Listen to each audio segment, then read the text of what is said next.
All right, here we go. My name's Jeff K, and you're listening to episode 252 of the world-famous West Virginia Surf Report podcast.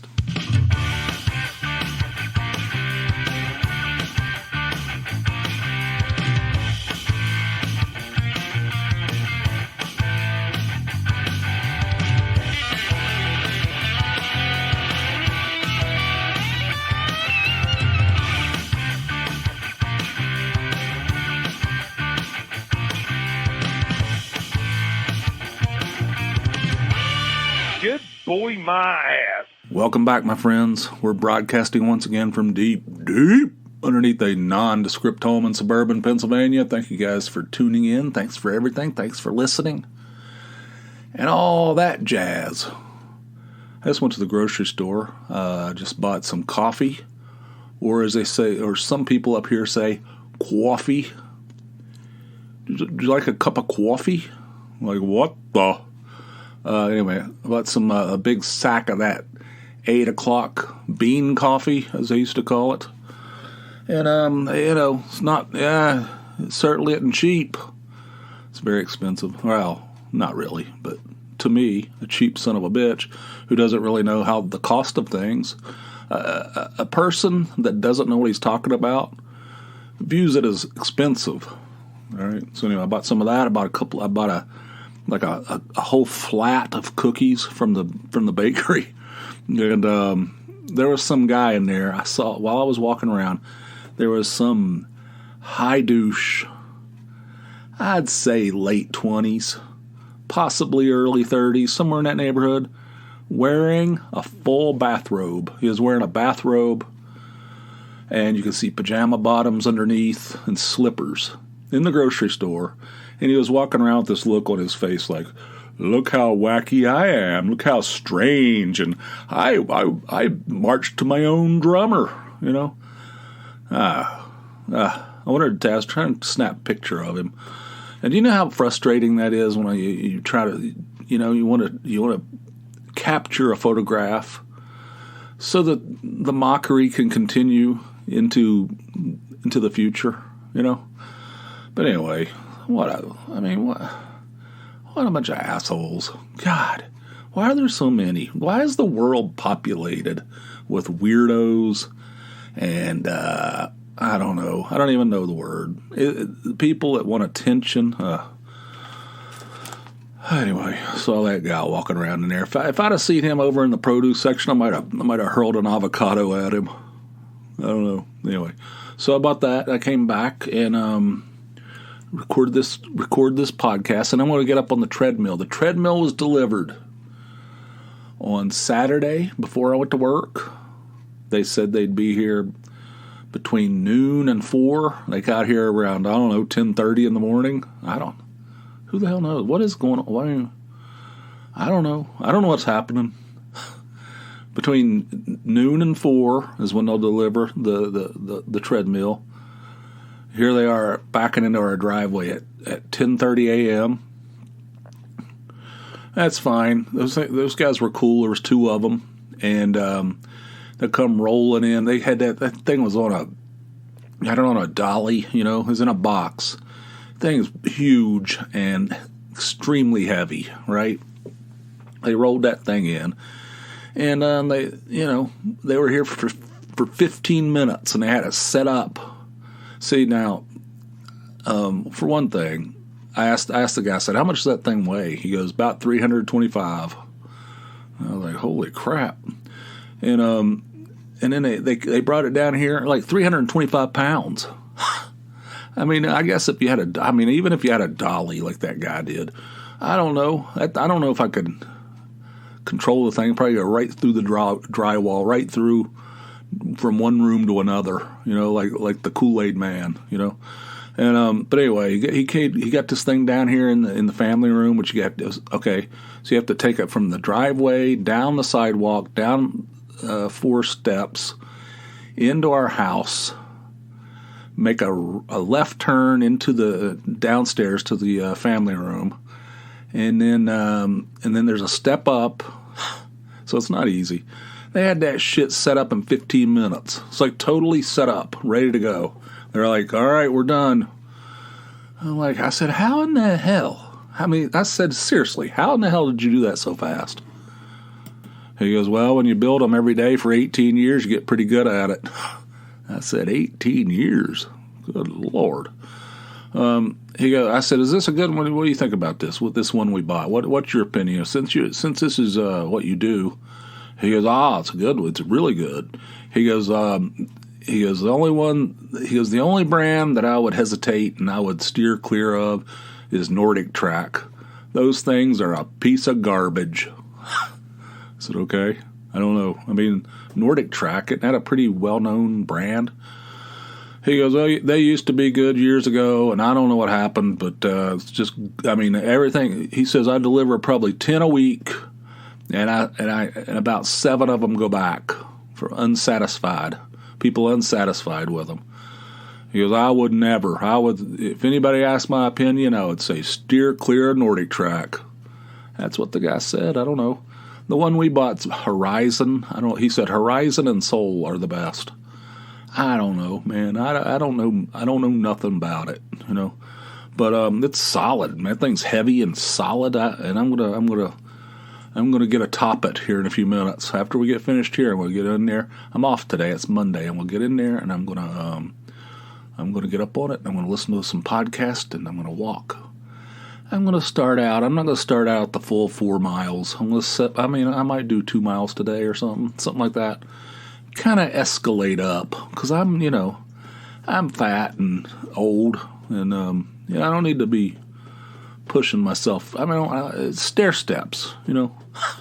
I read somewhere that 4 miles. If you walk 4 miles a day, that's the pinnacle. After that, you don't get anything out of it. Like you get a whole lot out of it at 4 miles, but if you go 5 miles, you don't get much more than what you got at 4 miles. You know what I mean? 4 miles is the sweet spot, so that's what I'm going to shoot for. But I'm going to stair step up to it. I'm not going to do it. I'm going to go. Maybe I'll do a week of 2 miles, a week of 3 miles, and then I'm going to get up to 4 miles, and I'm going to stay there. All right. Also, another thing about that treadmill deal.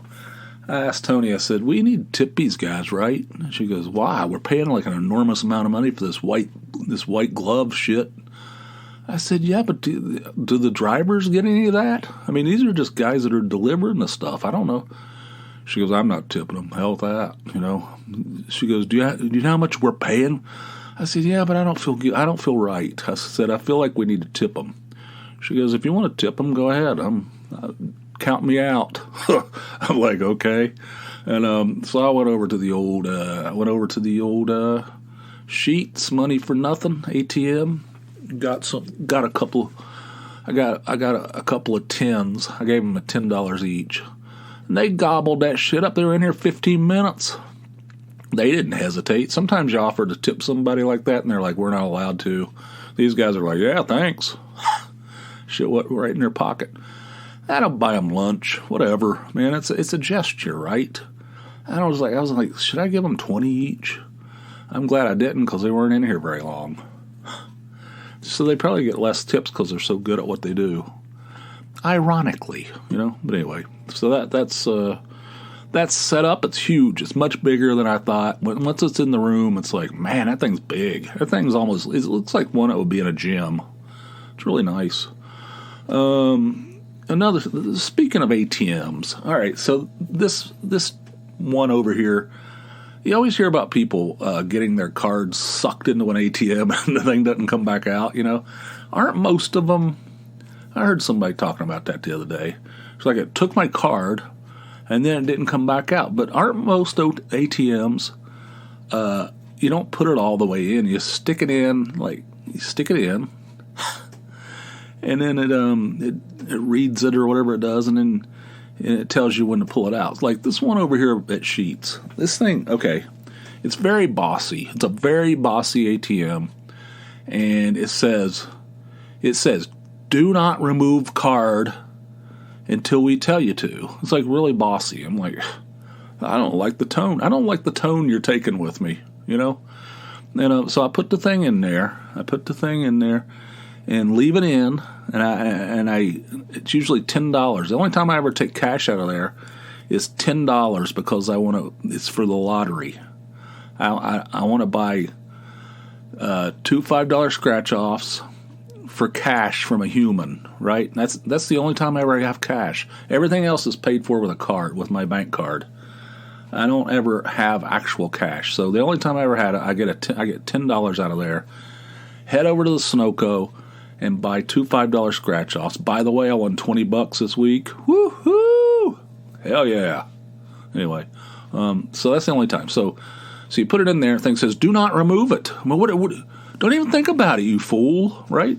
And then, so you're sitting there, and the thing's like going through its machinations. What do you think about that word? It's going through its whole machinations. And then it says, if you want your money, you're going to have to pull the card out. Dumbass. I mean, so it says, don't pull your card out. Don't even think about pulling your card out. And then it's like, what are you doing? I mean, do you want your money or not?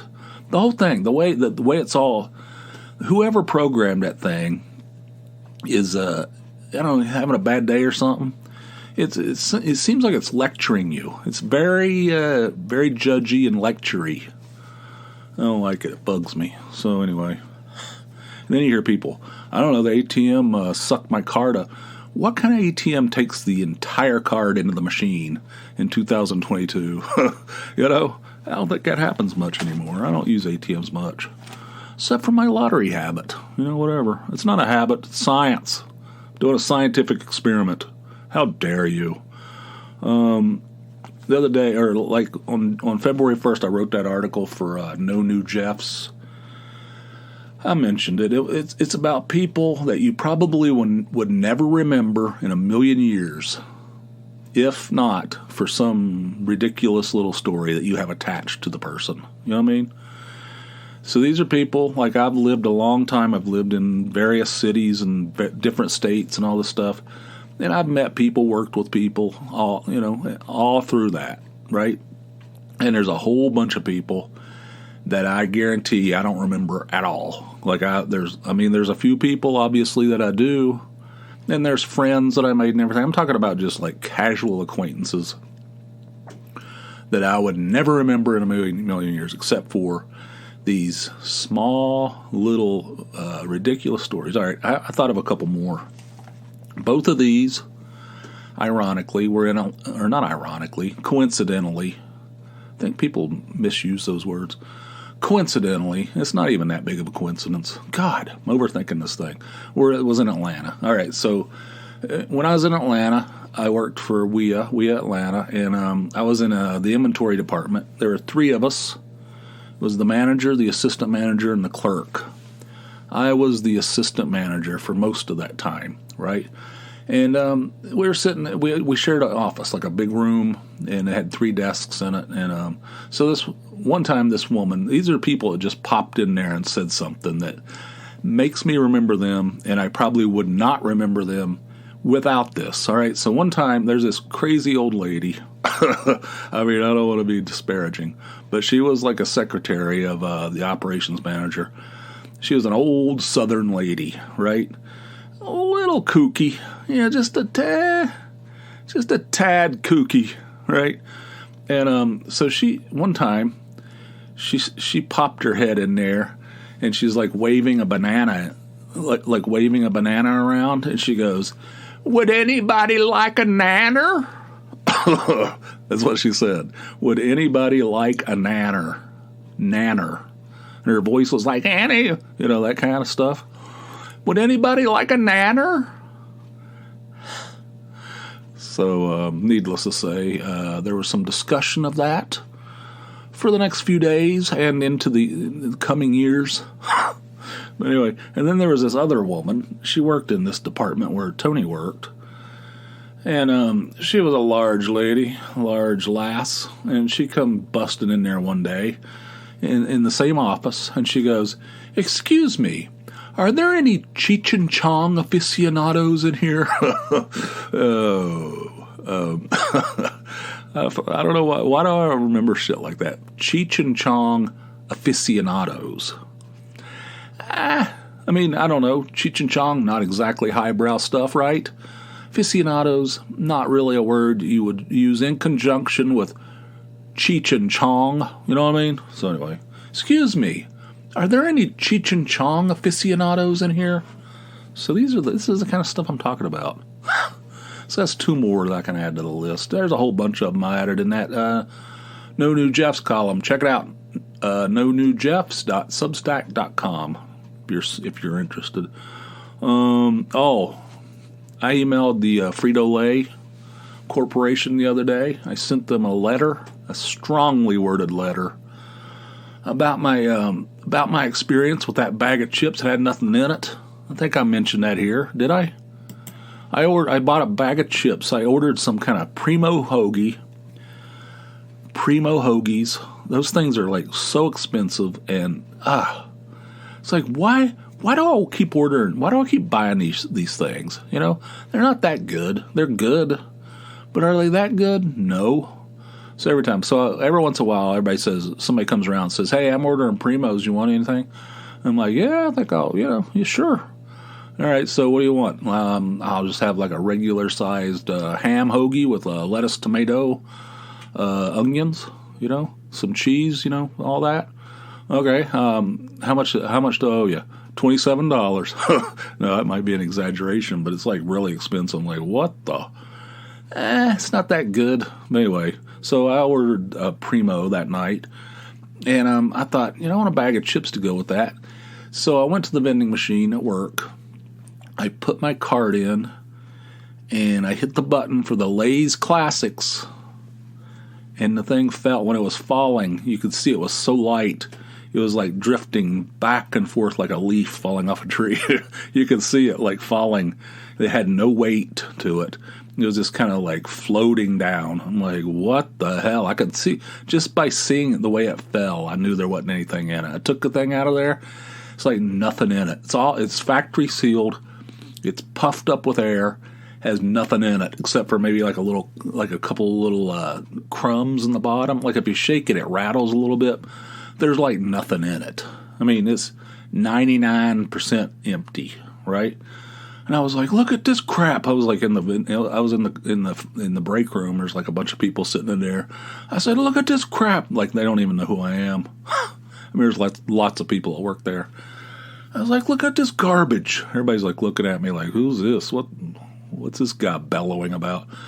So I have it laying on my desk. It's been laying on my desk. It's a conversation piece. I'm like, look at this crap. And I hand it to them. They're like, I've never seen anything like that before in my life. That's great. I said, yeah, it's great. Except I paid $1.50 for that shit, That's not so great, is it? I still think it's great. All right. So the other night, I said, the hell with that. And I sent a strongly worded letter to Frito-Lay, and I'm waiting on a response. All right. I don't know what they're going to do about this thing, but another thing. All right. So the thing made it out of their factory. They have no quality control. They have no QC process. What the hell? I mean, how in the hell does a bag that weighs 0.0 make it through the process? I mean, isn't there like some kind of like checks and balances on this shit? Okay, so it makes it out of the factory, and then it ends up in one of those big old flats, like the big giant thing they sell at Sam's Club. So the guy goes over to Sam's, he buys the thing to put in his vending machine, and he has to know it's empty too, because it has no weight. He puts it in the machine anyway. Oh, I'm getting fired up just talking about it. He's paying that shit forward. He's paying his problems forward. That's not the whole concept of pay it forward. It's like I got screwed. I'm gonna pass that being screwed off to somebody else. I don't think it's in the spirit of pay it forward. Anyway, I sent them a letter. Through their website. I mean, they asked for all kinds of information. They wanted some kind of code off the thing. I took a picture of it and sent it to them. I filled out the form and everything. And I'm gonna, I said, I'm very disappointed in this. This is. I mean, I don't know if I can keep on. I mean, I don't know. The quality of my life is going to suffer from here on out. I don't know if I can trust, You know, I don't know if I can trust anything anymore. I've got trust issues as a result of this. You know, so we'll see. I'll keep you updated. I'm waiting on a response, but never been so fired up. I finished watching that Reacher show on Amazon. Man, that shit's good. That's almost, I don't know. Remember 24, the way especially the early seasons, how you could watch that thing and it would just be, I mean, you could not stop. Or at least, I mean, I don't want to speak for all of humanity, but I would watch those things like I would stream them. I think in the early days I was watching them on those DVDs when you used to get the red envelopes from Netflix. And but anyway, like you would put the thing on and one would lead to another. You couldn't stop watching. I mean, it was the most bingeable, and I hesitate using that word, but it was one of the most bingeable TV shows ever. I mean, it was a ridiculous show. I mean, later in like season 5 or whatever, you know, as it went on, it got more and more ridiculous. It's supposed to be 24 hours. It's supposed to be one day, right? That's the whole concept. The whole season was 24 episodes, 1 hour. So it was one entire day. Like the whole season was a day, right? And the thing was like, well, you know, he went down to South America posing as like some kind of drug dealer or something. And then he got addicted to heroin. This is all in the morning, right? And then by the time about noon, you know, around noon, he kicked it. He kicked his heroin addiction, and he was in Washington D.C. And you know, it's like I don't know, guy packs a lot into a day. That Jack Bauer. But anyway, so this Reacher is similar, where you watch one, you just want to keep watching them. There's only 8 of them. The whole season's only 8.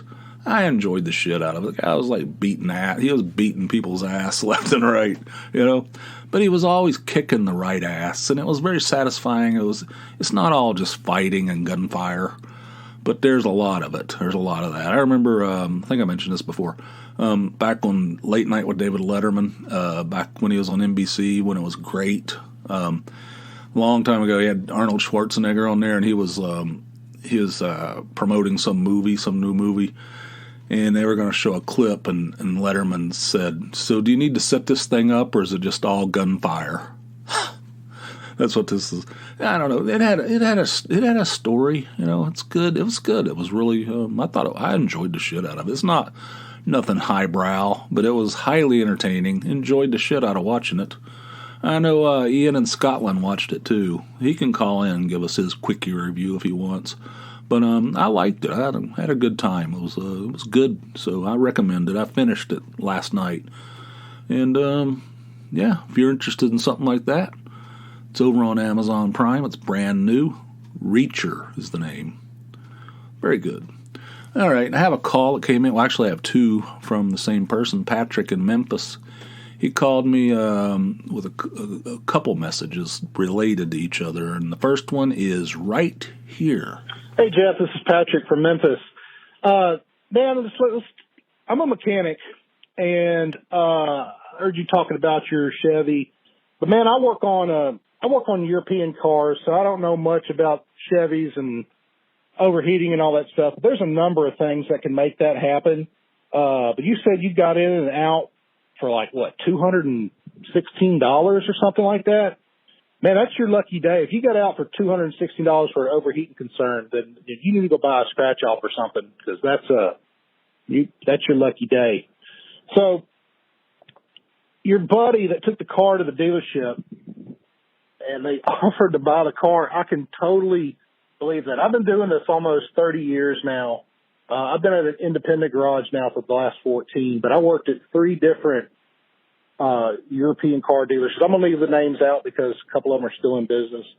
But man, the place was a goddamn zoo. It was always something shady going on. People had habits. People would go to lunch, come back either smelling like W.C. Fields or Snoop Dogg. The prerequisites for being a sales manager at a dealership was you either had to have 2 DUIs and 1 divorce, or 2 divorces and 1 DUI, you had to have some type of chemical problem, whether it was alcohol, cocaine, or pills. And you had to have too much cologne. This one place I worked at kept rolling through these sales managers, and every one of them was like that. So some nefarious activities and some shady shit going on at a dealership. I could absolutely 100% totally believe that. It's not common practice, I don't think, but yeah, I could definitely see it happening. On another note, the band that I've seen the most is a band called Clutch. I've seen them 14 times over the last maybe 20 years. Some of their earlier stuff was kind of heavy. The later stuff is it's a good rock and roll blues. Kind of got some bluesy roots to it. I think you might like some of their stuff. Maybe not some of the early stuff, but some of the later stuff, Look at Bad Decisions or Beale Street to Oblivion. They both are pretty good records. You might like them. Other than that, enjoy the show. Man, I know how you feel about mechanics and auto repairs, so don't let this keep you from taking any more of my calls. Keep up the good work. I'll talk to you later. Yeah, the first time my Chevy Cruze overheated, or that was the only time actually. I took it to this place, and I think it cost me $270, somewhere in that neighborhood. It wasn't. I was shocked how cheap it was, and I don't remember what the problem was, but it fixed it. I never had any problem with it. Tony still drives that car. We have. I don't want to get all cocky. I don't want to. It's like that problem's behind us. I would never say that, but it wasn't very much. My son had the same problem. He ended up paying $500, and they misdiagnosed it. Did I tell you this part? All right, and then he was driving home, and the thing overheated again. After he paid $500, like 2 days later, it overheated again. Right? So then he took it back in. He was like all fired up about it, and which I don't blame him. And they said, well, we kind of messed this up, so we're going to fix it. And it was a water pump, and just what you said, water pump and, I don't know, something else. I don't know anything about cars, thermostat or some shit. And they didn't charge him anything for that. They fixed it. They already took $510 off of him, I think, is what they took off of him the first time. I don't know. I don't know what they fixed, but it was a misdiagnosis thing. In the garage that I used to go to, they were great. I loved them. It was run by a woman and her son, basically. I think for the most part, those were the only 2 people that worked there. And they were busy as shit. They were super, they were reasonably priced, and they were real honest. They had more work than they could handle.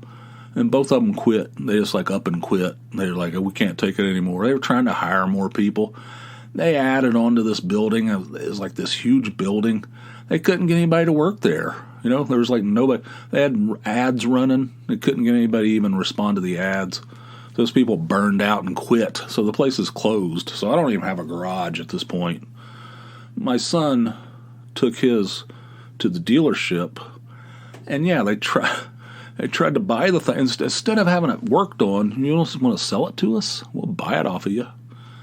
Like, what the hell's that? Never heard of that in my life. I don't know much about it, but that seemed bizarre to me.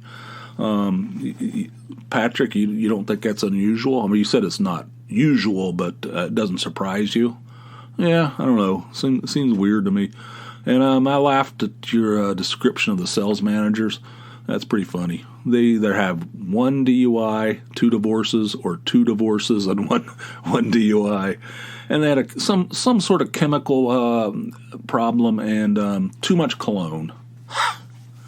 That's excellent. That's mustache too, right? You forgot mustache. They've got to have a mustache. Way too much cologne. Possibly some gold jewelry, right? I don't know. And also, I thought I enjoyed your description of they came in smelling either like W.C. Fields, W.C. Fields, or Snoop Dogg. That's excellent, man. That's a good call. Thank you very much. And clutch, I'm familiar.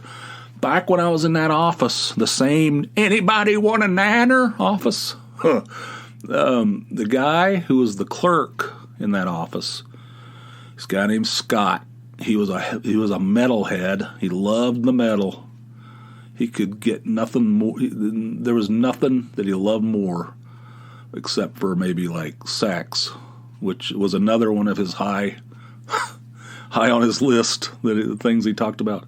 But anyway, he played. We had a stereo in there. This is working for a record company. We had this big like rack stereo in there, and the boss, the manager, he never listened to anything. So it was between me and Scott. Me and Scott would alternate. Like he'd play one CD, I'd play another CD. Sometimes we'd just listen to the radio, 96 Rock usually. But we'd switch back and forth. So whenever he would play his CD, it was usually some metal, and some of it was like, ugh. I mean, I like some of that stuff. I like hard rock and stuff, but I don't like some of that shit. I don't like that. That stuff's trash. I don't want to be controversial here. But Clutch, he played Clutch. Yeah, I've heard them many times. I'm very familiar with them. And that was early stuff probably, though. So, yeah, I'm familiar. 14 times, huh? I don't think I've ever seen him. I might have seen him open for somebody in Atlanta. That seems like that would be something that might be a possibility. In Atlanta, I might have seen Clutch open for somebody, but I'm not sure. I don't remember. And so that's the first call. He called me back, and here that one is. Hey, Jeff, Patrick again. I meant to say something else. You said something about a car having a known issue, and you were like, well, why can't they fix it? Well, I mean, that just kind of happens. Different cars have different designs, and some motors are just known for just design flaws. Like a lot of these VW motors from about 2010 to about 2014, they all ship the timing belts. The chains. They ship the chains and the chain tensioners. And it was just a bad design, and it's a known problem, and they have an updated tensioner, but from time to time again, they still fail. And some of these Audi supercharged motors, they leak oil out of everywhere. And you fix them, and it's only a matter of time before it just starts leaking out of it. So, yeah, that Chevy may have a known issue with either a thermostat or maybe a water pump, or maybe it's just inherently just runs hot. I don't know. But maybe that's just, and there's nothing you can do about it. That's just designed that way. So maybe hopefully that'll kind of clear up some of that for you. That's just how it is. Anyway, thanks. See you. All right. Well, I don't know. It seems to me, and I admit I don't know shit. There's not too many things I know a whole lot about, except for 80s alternative rock. Everybody knows this. Other than that, I don't know shit, right? And so you said, what did you say? Oh, you said known issue is just a known issue. It's like you can't do it. Why can't you do anything about it? I don't understand that. Like if I were to say somebody were to make you follow a recipe, and for a bundt cake, say a bundt cake, right?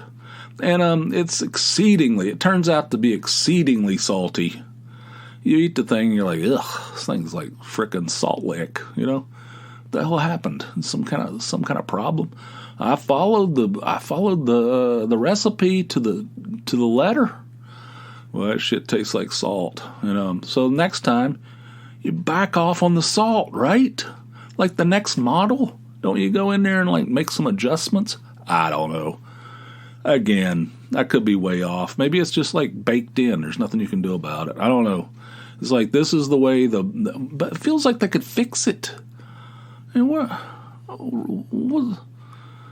why can't they fix it from one year to the next? All right, you build a Chevy Cruze, right? Or bake a bundt cake. No, you build a Chevy Cruze. You sell X number 1,000 of them, and 65% of them have this overheating problem. the next model, the next year, don't you think they should go in and try to adjust that problem so that it just doesn't just keep going and going and going? Maybe I'm oversimplifying it. I probably don't even understand how it works. I mean, I don't know. But anyway, thanks for the calls, Patrick. I appreciate it. You made me laugh a couple times, and I always appreciate that.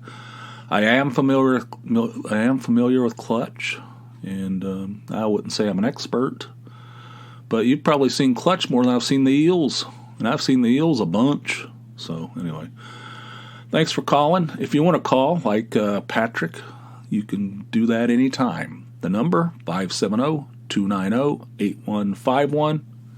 Again, 570-290-8151. Give me a call 24 hours a day, 7 days a week, anytime you want, anytime you feel like it. You can just give me a call, ask a question, make some comments, suggestions, what have you. So do it. Do it today or tomorrow. Do it today. Don't put it off till tomorrow, because it'll never happen. There's always another tomorrow if we're lucky. And if you want, if you want 2 of these a week instead of a mere 1, and I don't know, I can't think of any reason why you would only want 1 when you can easily have 2. I mean, why? Why would you not? You can do it today. Oh my God. Why is it by the end of these things I'm like all messed up? You can do that. You can have 2 episodes a week instead of 1 by going to patreon.com. That's Patreon, patreon.com/Jeff K. Sign up for a $4 or more monthly donation, and it'll unlock the 2nd episode a week. It'll unlock all the ones that's been previously recorded and released, and all the future ones. So that's a whole bunch of nonsense right there. Extra. That's bonus nonsense.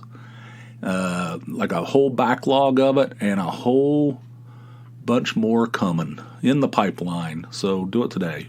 Patreon.com/Jeff K. Head on over to surfreportpod.com. That's our podcast website. And that's where I have all the show notes, expanded show notes, pictures, links. It's a companion piece to the podcast. You can leave comments there if you want to, but nobody does. But you can. It's up to you. But it's, there's value in it. I think there's I talk about stuff on here, and then I link to it so you can actually see it. I think it's pretty cool. It's surfreportpod.com. I mentioned the $5 scratch-off project, $120. I'm down 20 after 4 weeks. So I spent 40, 120, so I'm down 20. It's not starting out all that great, although $20, it's on a $5 card. That's pretty good. That's 4 times.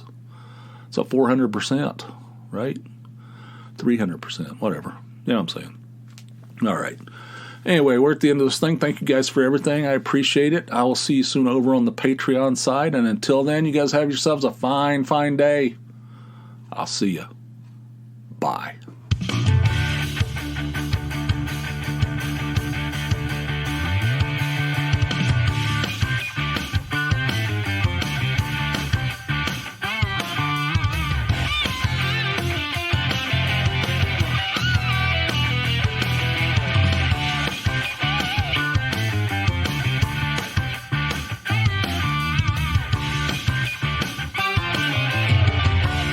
Row, row, row, row, row, row, row.